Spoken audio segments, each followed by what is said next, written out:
할렐루야. 오늘도 주님의 은혜와 평강이 여러분과 함께하기를 축복합니다.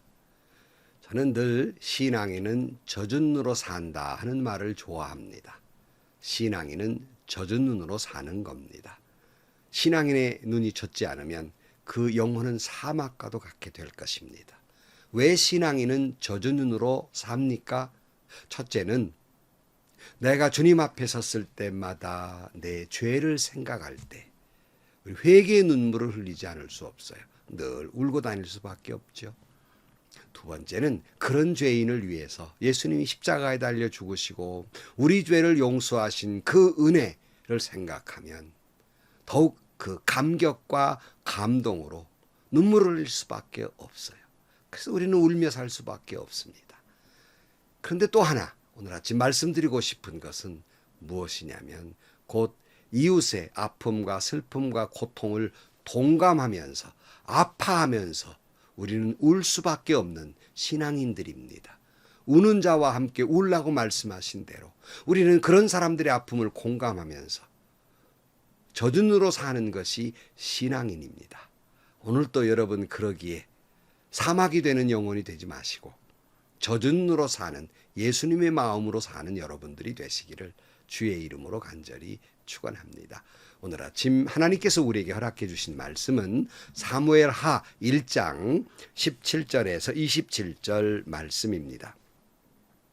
다윗이 사울과 그의 아들 요나단의 죽음을 슬퍼하여 조가를 지어서 부르고 그것을 활노래라 하여 유다 사람들에게 가르치라고 명령하였다. 야살의 책에 기록되어 있는 그 조가는 다음과 같다. 이스라엘아, 우리의 지도자들이 산 위에서 죽었다. 가장 용감한 우리의 군인들이 언덕에서 쓰러졌다. 이 소식이 가드에 전해지지 않게 하여라. 이 소식이 아스글론의 모든 거리에도 전해지지 않게 하여라. 블레셋 사람의 딸들이 듣고서 기뻐할라. 저 할례받지 못한 자들의 딸들이 환호성을 올릴라. 길보아의 산들아, 너희 위에서 이제부터 이슬이 내리지 아니하고 비도 내리지 아니할 것이다. 밭에서는 재물에 쓸 곡식을 거둘 수 없을 것이다. 길보아 산에서 용사들의 방패가 치욕을 당하였고 사울의 방패가 녹슨 채로 버려졌기 때문이다. 원수들을 치고 적들을 무찌를 때에 요나단의 활이 빗나간 일이 없고 사울의 칼이 허공을 친 적이 없다. 사울과 요나단은 살아있을 때에도 그렇게 서로 사랑하며 다정하더니 죽을 때도 서로 떨어지지 않았구나. 독수리보다 더 재빠르고 사자보다도 더 힘이 세더니 이스라엘의 딸들아, 너희에게 울긋불긋 화려한 옷을 입혀주고 너희의 옷에 금장식을 달아주던 사울을 애도하며 울어라. 아, 용사들이 전쟁에 쓰러져 죽었구나. 요나단 어쩌다가 산 위에서 죽어 있는가. 나의 형 요나단, 형 생각에 마음이 아프오. 형이 나를 그렇게도 아껴주더니 나를 끔찍히 아껴둔 형의 사랑은 여인의 사랑보다도 더 진한 것이었소. 어쩌다가 두 용사가 엎드러졌으며 무기들이 버려져서 쓸모없이 되었는가. 아멘. 참 다윗의 신앙을 보면 참 매력적이고요. 또 다윗의 신앙을 보면 늘 그 신앙을 따라가고 싶은 참 모범이 되는 신앙인이었다 할 수 있습니다. 그는 용사였지만 시인이었습니다. 그래서 시편 150편 가운데 73편이 다윗의 시로 명명이 되어 있습니다. 특별히 우리가 신앙생활하는 가운데서 정말 그의 신앙을 닮아가야 할 것 하나는 뭐냐면 늘 하나님 중심의 삶을 살았다는 겁니다. 자기 중심이 아니라 모든 것 생각이나 판단이나 행동 전부가 하나님 중심이었다는 사실입니다. 우리는 앞으로도 사무엘 하를 보면서 계속해서 그의 삶의 모습이 계속 묵상될 것입니다. 다윗은 자기를 죽이려고 그렇게 혈안이 돼서 쫓아다녔던 사울이 죽었다는 소식을 듣고 몹시 슬퍼합니다. 그리고 사울의 목을 베었다고 자랑했던 그를 사형에 처합니다. 오늘 15절 말씀에 보면 그리고 다윗이 부하 가운데 한 사람을 불러서 가까이 가서 그를 쳐 죽여라 하고 명령하였다. 명령을 받은 그 사람이 그를 칼로 치니 그가 죽었다. 그때에 다윗이 죽어가는 그를 두고 이렇게 말하였다. 내가 죽는 것은 너의 탓이다. 내가 너의 입으로 주님께서 기름 부어 세우신 분을 제가 죽였습니다 하고 너의 죄를 시인하였다 그랬어요. 여러분, 다윗의 개인 감정적으로는 어떻을까요? 다윗이 사울이 죽었다는 소식을 들을 때 그동안에 그저 자기를 죽이려고 쫓아다녔기 때문에 근심과 걱정이 있었을 거예요. 두려움이 있었을 겁니다. 근데 그러던 사람이 죽었어요. 이제 근심도 걱정도 공포도 다 사라지게 되니 얼마든지 기뻐할 수 있었습니다. 그러나 다윗은 몹시 슬퍼했습니다. 그 이유가 뭘까요? 그는 자기의 감정에 앞서서 하나님 뜻이 더 중요했습니다. 그가 그토록 슬퍼하는 것은 하나님이 세우셔서 이스라엘의 초대 왕으로 세웠던 사울이 죽었다 하는 거예요. 자기를 죽이던 원수가 죽은 게 아니라 하나님이 세운 왕이 죽었다는 겁니다. 그래서 그는 하나님을 생각하며 슬퍼하고 있다는 말씀이에요. 여러분, 오늘 여러분의 슬픔은 어디에 있습니까? 모두 다 자기에게 관련되어 있지 않습니까? 자기의 계획이 무너지니 슬프고, 자기의 자존심이 상했으니 마음 아프고, 건강을 잃어서 슬프고, 그토록 사랑했던 남편 때문에, 아내 때문에, 자식 때문에 마음에 상처를 받고, 그토록 믿었던 사람에게 배신을 당했기 때문에 고통스럽고, 다 이런 것이 아니겠습니까? 그러나 다윗은 자기의 계획이나 감정이 우선이 아니라 자기의 기분이나 환경이 문제가 아니라 하나님 때문에 슬퍼하고 있다는 거예요. 하나님의 생각에 슬퍼하고 있다. 성도 여러분, 우리의 기쁨도 우리의 슬픔도 하나님의 뜻을 이루는데 그 중심이 있어야 하는 것입니다. 다윗은 그토록 사랑했던 요나단의 죽음만을 슬퍼하고 있는 것이 아니라 자기를 죽이려 했던 사울 왕의 죽음도 슬퍼하고 있습니다. 그래서 조가를 지어 불렀는데 그것이 오늘 본문의 말씀이죠. 17절 말씀. 다윗이 사울과 그의 아들 요나단의 죽음을 슬퍼하여 조가를 지어서 부르고 그것을 활노래라 하여 유다 사람들에게 가르치라고 명령하였다. 야살의 책에 기록되어 있는 그 조가는 다음과 같다 그랬어요. 근데 이 조가를 활노래라 한 까닭은 아마 요나단이 활을 잘 쏘았는데 그 요나단을 위한 애가였기 때문에 활노래라 한 것 같고요. 여기 야살의 책에 기록되어 있다는 말은 일종의 역사 기록물인데요. 이것이 이름만 있지 현존하지는 않습니다만 아마 거기에 기록되어 있다 이렇게 말씀하고 있는 것이에요.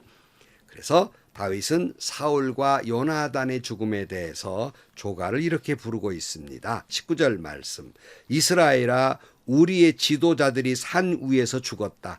가장 용감한 우리의 군인들이 언덕에서 쓰러졌다 그랬어요. 다윗은 조가를 지어 부르면서 이 사울과 요나단을 이스라엘의 지도자, 용감한 군인이었다고 애도하고 있어요. 그 용맹이 자기를 죽이려 했는 건데 그래도 그는 그들의 그 용감한 용사들의 죽음에 대해서 애도하고 있습니다. 우리는 여기서 다윗의 신앙 인격을 엿볼 수 있어요. 정말 존경할 만한 모습이죠. 20절 말씀. 이 소식이 가드에 전해지지 않게 하여라. 이 소식이 아스글론의 모든 거리에도 전해지지 않게 하여라. 블레셋 사람의 딸들이 듣고서 기뻐할라. 저 할례 받지 못한 자들이 딸들이 환호성을 올릴라 그랬어요. 여러분, 비록 사울이 자기를 죽이려 했던 그런 사람이었지만 그의 죽음의 소식이 행여나도 이 원수의 나라 아스글론이라든가 블레셋에 전해져 가지고 혹시 그들이 기뻐해서 사울이 혹시라도 수치를 당하는 것을 원치 않았어요.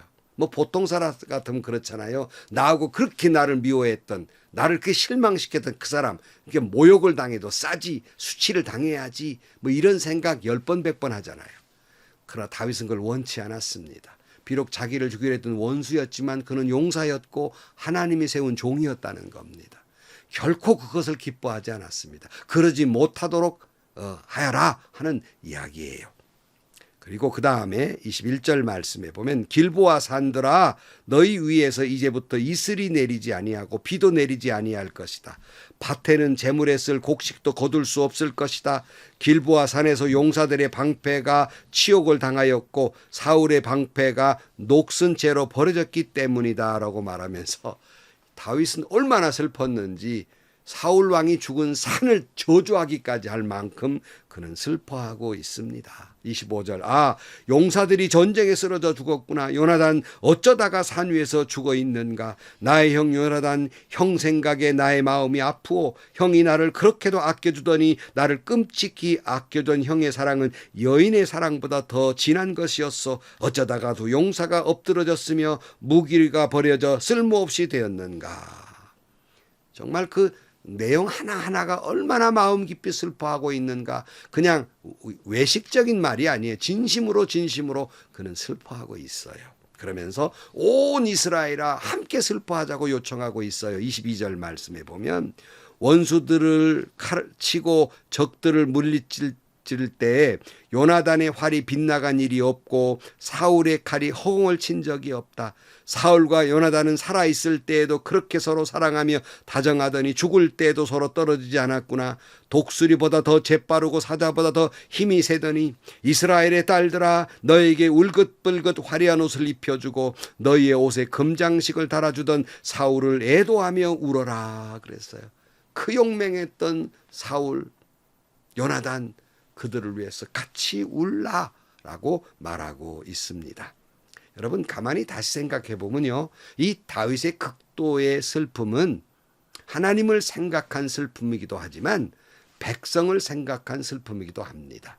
무슨 말이냐면 다윗의 이런 극도의 슬픔은 슬퍼하고 있는 백성들에게 큰 위로가 되었을 겁니다. 생각해 보면 다윗과 사울이 갈등을 빚고 있을 때 아마 백성들도 곤란했을 거예요. 한 사람은 현존하는 왕이고요. 한 사람은 하나님이 다음에 세운 왕인 줄 다 알고 있거든요. 근데 도대체 어느 쪽에 설 것인가 하는 거예요. 그러니 갈등이 많았겠죠. 근데 사울이 죽었습니다. 근데 여러분 그 중에는 사울을 따르던 사람도 있었을 거 아닙니까? 근데 그가 죽었어요. 그러니까 얼마나 그들의 마음도 아플 것입니까? 근데 한편으로는 이제 다윗이 왕에 오르면 사울 왕을 따랐던 자기들로서는 때로는 두려움도 있었을 겁니다. 이게 복잡한 심정이었을 거예요. 근데 지금 그렇게 두려운 다윗이 사울의 죽음을 애곡하고 있단 말이에요. 얼마나 뜨겁게 눈물을 흘리는지. 그러니까 비록 원수가 아니었지만 사울을 따르던 사람도 다윗의 눈물을 보면서 얼마나 위로가 됐을까 하는 생각입니다. 위로를 받았을 뿐만 아니라 혹시라도 불이익을 당할 두려움도 사라지게 된 것입니다. 요즘 우리나라의 여러 가지 사건과 사고 속에서 많은 사람들이 마음 아파하고 있습니다. 여러분, 누가 옳고 그름을 우리가 떠나서 이야기하십시다. 이 나라를 다스리는 사람들이 백성들의 아픔과 슬픔을 함께 울어주어야 하지 않겠습니까? 이 공감하는 능력이 있을 때 백성들은 어떤 어려움 속에서도 그 위로를 받을 게 아닙니까? 그러나 요즘 마음 아픈 것은 이 나라를 움직이고 있는 위정자들이나 소위 우리나라의 탑 클래스 1%에 해당하는 부자들, 권력가들이 일반 서민들의 슬픔과 아픔에 전혀 공감하지 못하고 있다는 거예요. 그 증거는 그들의 행하는 행태나 만들어 놓은 법을 보면 알 수 있습니다. 참으로 마음 아픈 일이에요. 전혀 백성들의 슬픔과 공감하지 못하는 정부가 오늘날 우리를 아프게 하고 있습니다. 오늘 이 백성들이 어디서 누구에게 위로를 받을고 생각하면 다윗처럼 애곡이 나오지 않을 수 없습니다. 주님은 우리를 위해 십자가를 지실 것을 말씀하면서 이렇게 슬퍼하셨습니다. 예루살렘아 예루살렘아 예언자들을 죽이고 내게 파송한 사람들을 돌로 치는구나. 암탉이 제 새끼를 날개 아래 품듯이 내가 몇 번이나 내 자녀를 모아 품으려 하였더냐. 그러나 너희는 그것을 원하지 않았다. 보아라, 너희는 집은 버림받을 것이다. 내가 너에게 말한다. 너희가 말하기를 주님의 이름으로 오신 분이 복되다 할 그때까지가 오기까지 너희는 나를 다시는 보지 못할 것이다.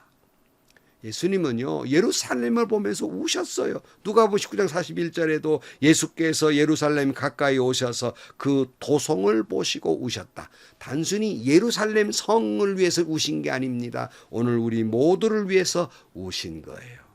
그 눈물은 우리에게는 위로가 된 겁니다. 그 아픔은 우리에게는 위로가 된 것이에요. 그러므로 다윗의 눈물은 많은 백성들에게 위로가 되었을 것입니다.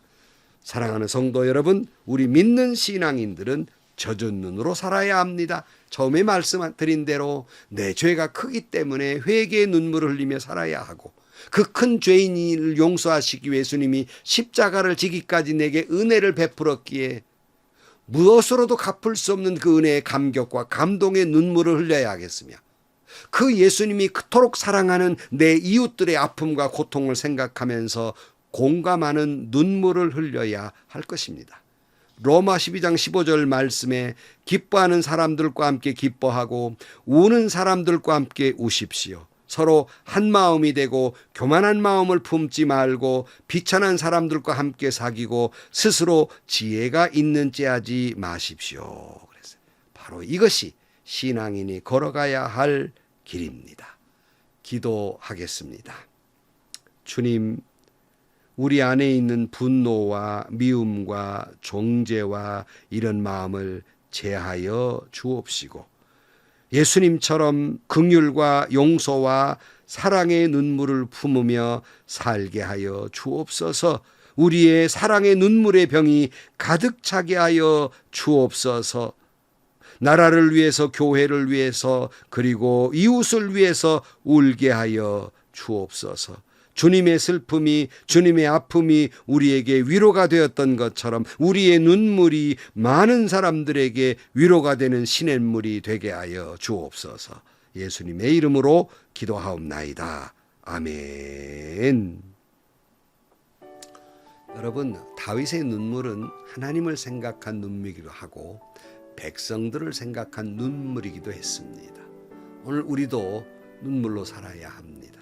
그것은 내 죄 때문이며 은혜 때문이지만 또한 주님이 그처럼 사랑하는 이웃들의 아픔과 고통에 공감하는 눈물이 필요합니다. 오늘도 젖은 눈으로 살아가는 영적으로 충만한 하루가 되시기를 축복합니다. 행복하시고요. 좋은 일이 가득한 하루가 되시기를 주님의 이름으로 간절히 축원합니다.